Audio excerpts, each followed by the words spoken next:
जनाब सदर भाई बेनी प्रसाद माधव जी, श्री डीपी यादव जी, साथियों और दोस्तों, मुझे खुशी है कि आज खुर्जा में आने का मौका मिला। 20 तारीख को चुनाव है और उस चुनाव में आपको फैसला करना है कि दिल्ली की लोकसभा में और लखनऊ की विधानसभा में कौन से लोग चुन के जाएं। एक बड़ा सवाल, एक बड़ा फैसला आपके जिम्मे है। देश की तकदीर से फैसला जुटा हुआ है। जो फैसला आप करेंगे वैसा ही देश का भविष्य बनेगा। किसी भी समय इस बात को गौर करते रहिएगा कि ये बड़ी जिम्मेदारी देश के लिए आपके ऊपर है। आज़ादी आने के बाद हमारी अनेक समस्याएं ज्यों की त्यों बनी हुई है, लेकिन एक बड़ा हक, एक बड़ा अधिकार हमारे देश को मिला। हर भाई बहन जो 18 वर्ष से उम्र का है, अधिक है, वो इस बात के लिए हकदार है कि भारत के भविष्य के भाग्य का फैसला करे। 5 वर्षों में फैसले होते हैं, लेकिन इस साल तो 1.5 वर्ष में हो रहे हैं। इस फैसले को याद करते समय आप याद रखिएगा भारत के उन करोड़ों लोगों को जिनकी तमन्नाएं इस फैसले से जुड़ी हुई हैं। आप जानते हैं हमारे देश में आज से नहीं बरसों से ये अरमान लोगों के लगे हुए थे कि आज़ादी आएगी तो हमारी दिक्कतें दूर होगी, क्योंकि सैकड़ों वर्षों तक ये देश गुलाम रहा। गुलामी में हमारी बर्बादी हुई। हमारे देश की दौलत को बाहरी ताकतें लूट के गई। हमने सोचा था जब बाहरी ताकतों की लूट बंद हो जाएगी तो हमारे देश से भूख और गरीबी दूर हो जाएगी, लेकिन 44 वर्ष हो गए अंग्रेजी राज को गए। 44 वर्षों से हमारे देश में अपनी हुकूमत है। हम खुद अपनी भाग्य का फैसला करते हैं, लेकिन आज हालत ये है कि हमारे देश में 1/3 से अधिक लोग भूख से तड़प रहे हैं। हमारे देश में आधे से अधिक लोग आज बिना पढ़े लिखे हैं। जो पढ़े लिखे भाई बहन हैं, 4 करोड़ युवक और युवती आज हाई स्कूल से लेके एमए तक पास भटक रहे हैं रोजी की तलाश में। वो इज्जत की ज़िंदगी जीना चाहते हैं, मेहनत करके समाज को कुछ देना चाहते हैं, जीविका कमाना चाहते हैं, लेकिन उनको जीविका का अवसर नहीं मिलता। हमारे देश के करोड़ों किसान जो गाँव में बसते हैं, जो गरीब हैं, जो मेहनत करते हैं, आज उनके मन का दिलासा टूट रहा है। वो समझते हैं कि उनकी मेहनत की कमाई उनको नहीं मिलती। मजदूर ऐसा सोचता है कि वो कितना ही मेहनत करे, कितनी भी दौलत पैदा करे, ये दौलत उसके बच्चे के चेहरे पर खुशहाली लाने के लिए नहीं होगी। अगर ये देश का माहौल हो जाए तो आप ही बताइए कोई नया भविष्य कैसे बनेगा। नया भविष्य बनाना होगा तो करोड़ों लोगों का विश्वास जीतना होगा। आप याद कीजिए, अंग्रेजी राज के ज़माने में हमारे पास कुछ भी नहीं था। फौज पुलिस नहीं थी, सरकार नहीं थी, पार्लियामेंट असेंबली नहीं थी, कोई प्राइम मिनिस्टर नहीं था, लेकिन लोगों का अरमान था, हौसला था, लोगों के दिल में तमन्ना थी मुल्क के लिए कुछ कर जाने की, और इसीलिए अंग्रेजी राज चला गया। लोगों के भरोसे पर हम सब ने मिलके इस देश को आज़ाद करा दिया, लेकिन आज वो हौसला ही टूटा हुआ नजर आ रहा है। इस हौसले को फिर से बुलंद किए बिना, इस हौसले को फिर से जगाए बिना कोई नया हिंदुस्तान बनेगा, ये बात बिल्कुल गैर मुमकिन है। 44 वर्षों में बार बार सरकारें बनी, बार बार चुनाव हुए, ये 10वीं बार चुनाव हो रहा है। हर चुनाव में आशा बधी और हर चुनाव के बाद आशा टूट गई। लोगों के दिल में वही बेचैनी, वही लोगों के दिलों में परेशानी ज्यों की त्यों बनी रही।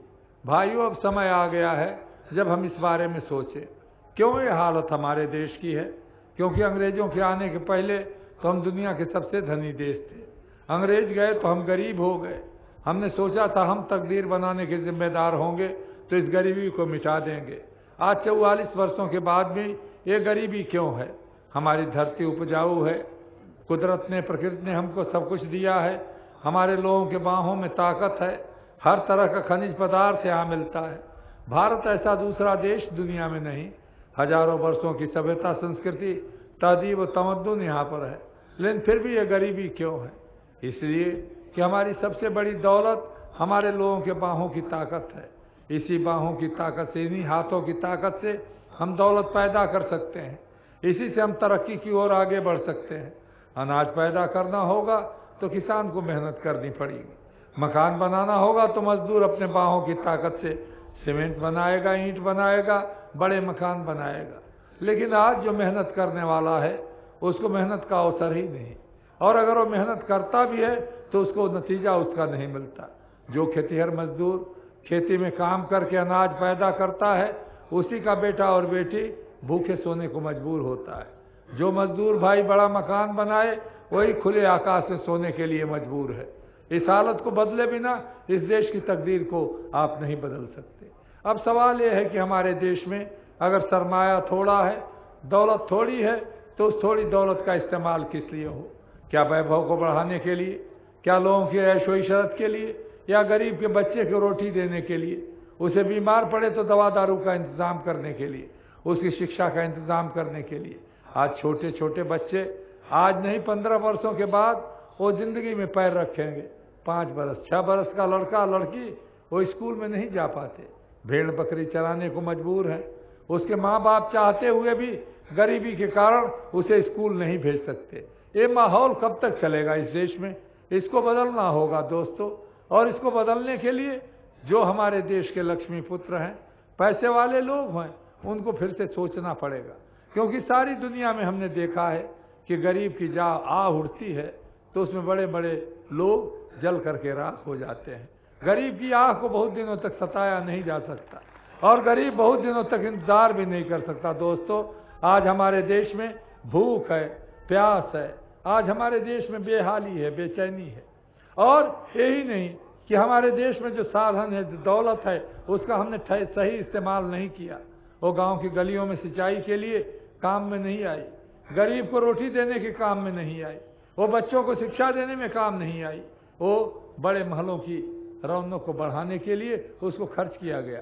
अपने देश की ही दौलत नहीं, 86,000 करोड़ रुपया कर्ज लिया गया विदेशों से, और वो कर्ज भी बर्बाद किया गया।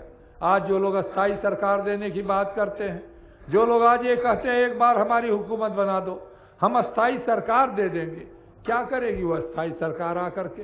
क्या अस्थायी सरकार 86,000 करोड़ के कर्जे को 1 लाख करोड़ रुपए का करना चाहती है? क्या बेकारों और बेरोजगारों की संख्या और बढ़ाना चाहती है? क्या वो अस्थायी सरकार आज देश का जवाब नहीं है?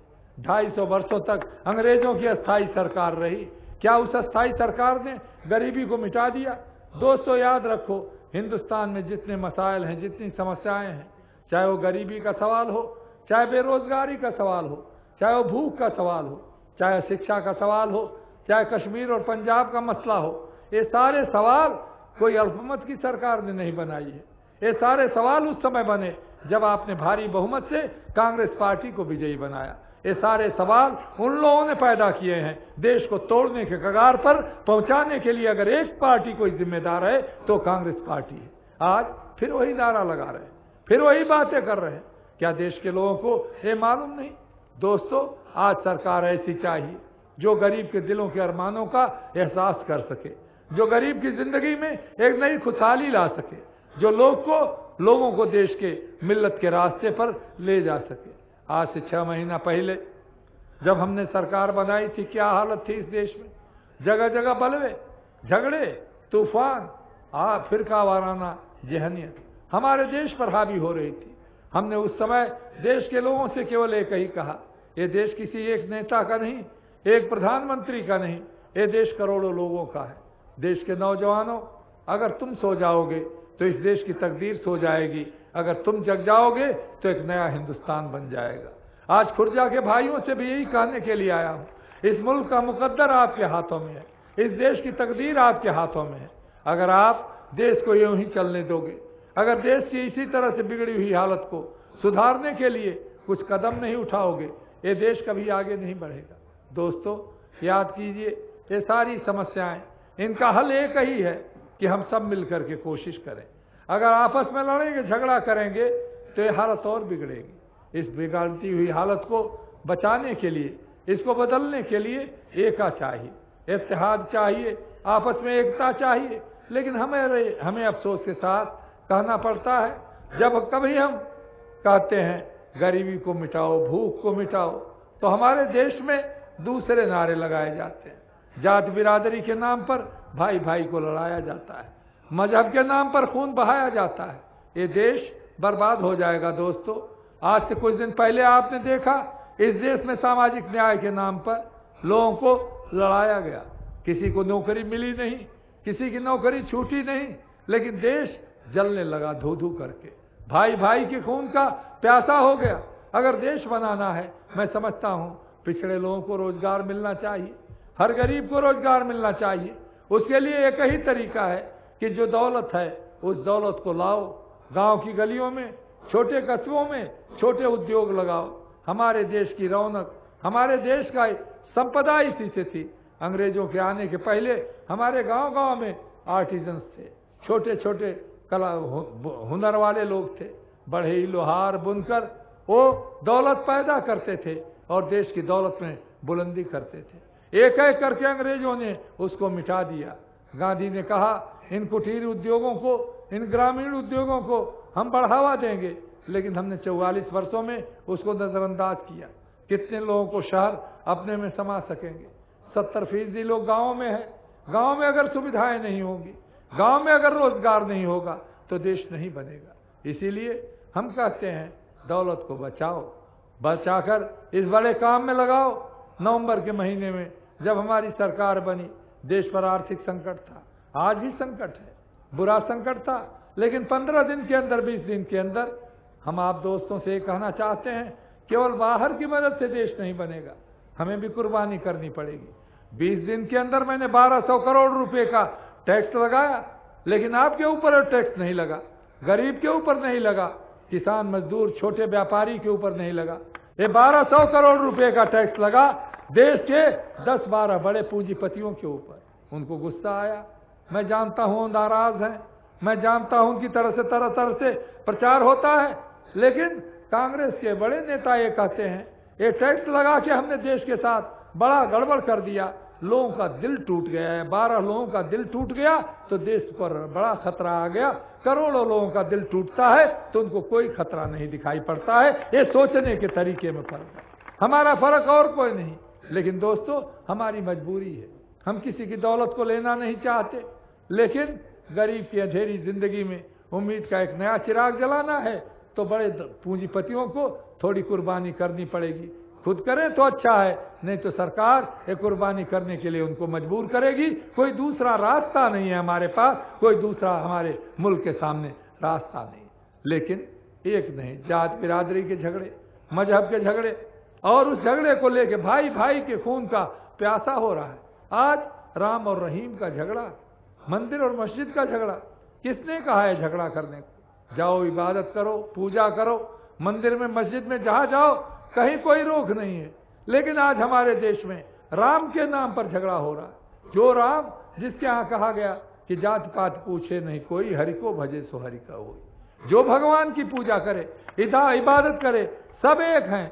हमारे देश में कभी किसी समय में, हजारों वर्षों में किसी मजहब के साथ नफरत करना नहीं सिखाया।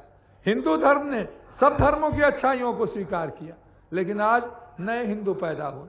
राणा प्रताप ने किसी मस्जिद को नहीं गिराया, शिवाजी महाराज ने किसी मस्जिद को नहीं गिराया। भाइयों, हमें तो ये सिखाया गया हिंदू परिवार में कि तुमसे गलती हो जाए तो राम से कहना हे राम हमारा उद्धार कर दो। लेकिन ये नए बहादुर पैदा हुए हैं, ये राम ही का उद्धार करने के लिए निकले हैं, इनको राम से अपना उद्धार नहीं कराना है। ये राम से भी बड़े लोग हैं, पुरुषार्थी लोग, पराक्रमी लोग हैं।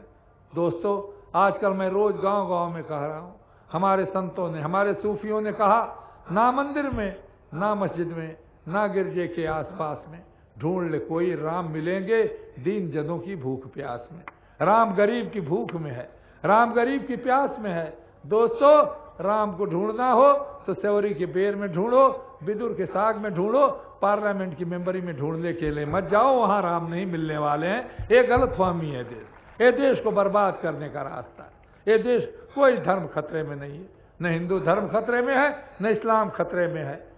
10,000 मुसलमान आया था, तब अगर अरब सागर में नहीं डूब गया तो अब आपके करने से 13 करोड़ मुसलमान अरब सागर में डूबने वाला नहीं है। इसी धरती में पैदा हुआ है, यही हो रहा है। हमारे ही घर के भाई हैं, हमारे ही बीच से वो मुसलमान हो गए। कम से कम आपका बुलंदशहर का गांव-गांव बताता है, आज भी रिश्तेदारियां, आज भी रिश्ते चलते हैं। और यही नहीं, मैं तो सारे इस उप महाद्वीप के लोगों को कहता हूँ, चाहे बांग्लादेश, आज सवेरे मैं बांग्लादेश में था, वहाँ बड़ा तूफान आया है।